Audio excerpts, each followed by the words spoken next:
Hello friends, welcome to my new video.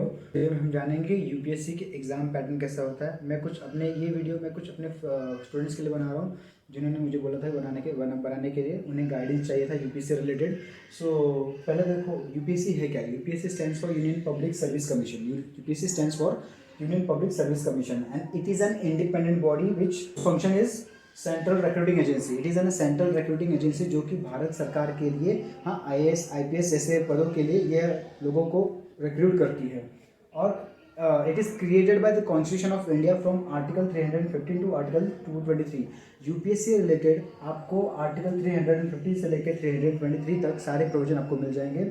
और इन आर्टिकलों में क्या है, यूपीएससी के मेंबर कौन होंगे, यूपी मीन्स ओवरऑल कंपोजिशन क्या होगा, यूपीएससी फंक्शन कैसे करेगा, किन पदों के लिए वो रिक्रूटमेंट देगा, ठीक है। और अब हम जानेंगे कि यूपीएससी एग्जाम कैसे कंडक्ट करता है। UPSC specially civil service examination के लिए जाना जाता है, जिसमें अगर हम यूपीएससी बोलते हैं तो हम बोलते हैं आईएएस की तैयारी कर रहे हैं। तो आईएएस नॉर्मल यूपीएससी को अगर बोले तो आईएएस के लिए लोग इतना जानते हैं। देखेंगे कि सिविल सर्विसेज होता क्या है, सिविल सर्विस का पैटर्न कैसा होता है, ये हम देखते हैं। तो देखो, सिविल सर्विस का जो एग्जाम है वो 3 स्टेजेस में होता है। पहला तो प्रिलिमिनरी एग्जामिनेशन, प्रिलिमिनरी बोलते हैं और इन शॉर्ट हम उसको प्री बोलते हैं, प्री एग्जाम। दूसरा होता है मेंस का। तीसरा होता है पर्सनालिटी टेस्ट, जिसे हम इंटरव्यू भी बोलते हैं।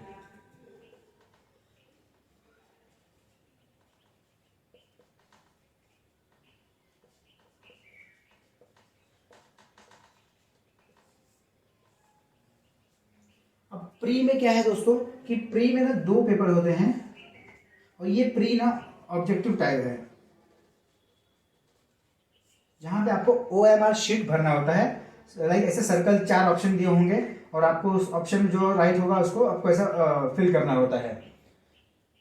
इसमें 2 पेपर होता है। जो पहला है GS1, ये होता है CSAT। जीएस क्या है, फुल आपका करंट अफेयर्स बेस्ड होगा।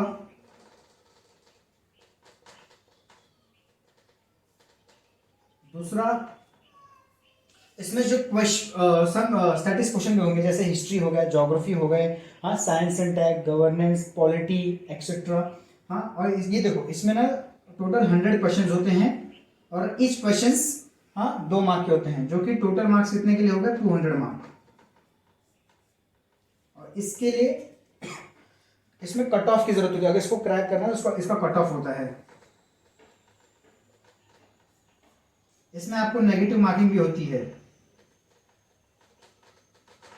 मीन्स अगर आप कोई गलत आंसर मार्क करते हो तो उसके लिए आपको नेगेटिव मार्किंग मिलेगा। Something I think 1/3 negative marking है। और सीसेट में आपको 80 क्वेश्चंस दिए जाते हैं, जो कि 100 मार्क का ही होता है, सॉरी 200 मार्क का। ये क्वालिफाइंग इन नेचर है, जहां पे आपको एटलीस्ट क्वालिफाइंग इन नेचर, जिसमें आपको 33% लाना होता है। अगर आप ओवरऑल विदाउट मिस्टेक सीसेट में 27 या 30 क्वेश्चंस राइट कर लेते हो, सो आप मान के चलो कि आपका सीसेट क्लियर हो चुका है। और दूसरा आता है मेंस। मेंस के अंदर दोस्तों पहला आता है लैंग्वेज पेपर।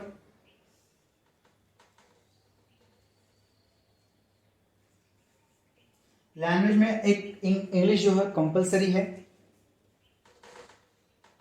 और दूसरा लैंग्वेज, आप जैसे हमारे कॉन्स्टिट्यूशन में 8 शेड्यूल में दिए गए लैंग्वेज हैं, जैसे कि हिंदी हो गया, मराठी हो गया, गुजराती। मीन्स ओवरऑल स्टेट के जो आपको लगता है इस लैंग्वेज में देना चाहिए, तो आप वो चूज कर सकते हो। जैसे मेरे केस में मैं हिंदी लिया हूँ। दूसरा आता है पेपर इंग्लिश ऐसे का। ऐसे में आपको 2 ऐसे दिया जाता है, जो कि 250 मार्क का होता है।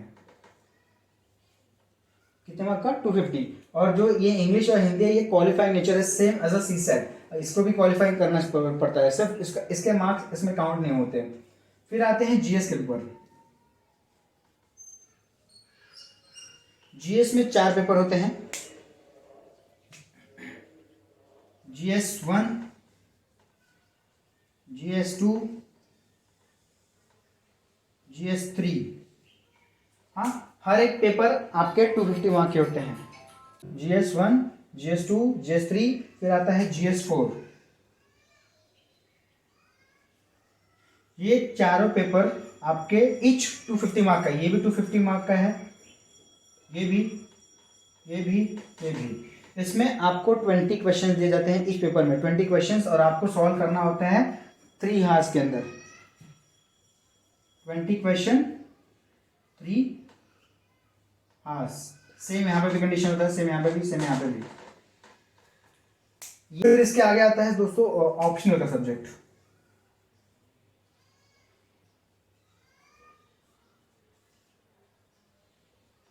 ऑप्शनल फ्रेंड्स बहुत सारे ऑप्शन है। जैसे अगर मैंने कॉमर्स किया, मैंने बीकॉम किया है, तो बीकॉम में अगर वहाँ पे accountancy, commerce and accountancy optional है। कोई साइंस बैकग्राउंड से आता है तो उसे PCMB, केमिस्ट्री, फिजिक्स, बायोलॉजी, ये सारे सब्जेक्ट्स हैं। हाँ, कोई इंजीनियरिंग से आता है तो इंजीनियरिंग ऑप्शन ले सकता है। कोई ह्यूमनिटी बैकग्राउंड से आता है, society, social history, geography, political science and international relations. जैसे मेरे केस में मैंने लिया है सोशोलॉजी।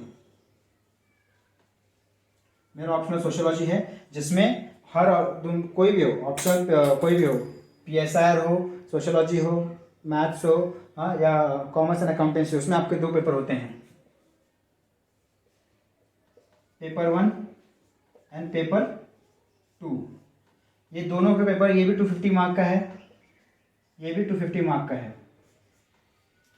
फ्रेंड्स, ये सारे पेपर्स मतलब कितने पेपर हो गए देखो, 1 2 3 4 5 6 7 8 9, ये 9 पेपर सॉल्व मेंस में होते हैं। 9 पेपर सॉल्व करने के बाद अगर आपने मेंस क्रैक कर लिया, फिर आप पहुंचेंगे इंटरव्यू में। इंटरव्यू होता है आपका 250 मार्क, 275 मार्क का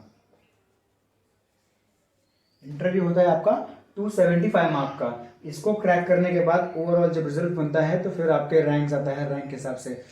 याद रखिए दोस्त, प्रीलिम्स के मार्क्स ओवरऑल रिजल्ट में, UPSC के रिजल्ट में काउंट नहीं होते हैं। जस्ट हमारे ये मार्क्स काउंट होते हैं। इंग्लिश का भी छोड़ दीजिए, इंग्लिश हिंदी क्योंकि क्वालिफाइंग इन नेचर है। हाँ, इसके मार्क्स काउंट ना होकर बस इतने मार्क्स काउंट होते हैं, बाद में इंटरव्यू के मार्क्स काउंट होते हैं। और भी अगर आपको कुछ जानना हो तो आप मुझे कमेंट बॉक्स में मैसेज कीजिए, मैं आपको अच्छे से एक्सप्लेन करूँगा। Please do subscribe my channel. Thank you for watching. Subscribe.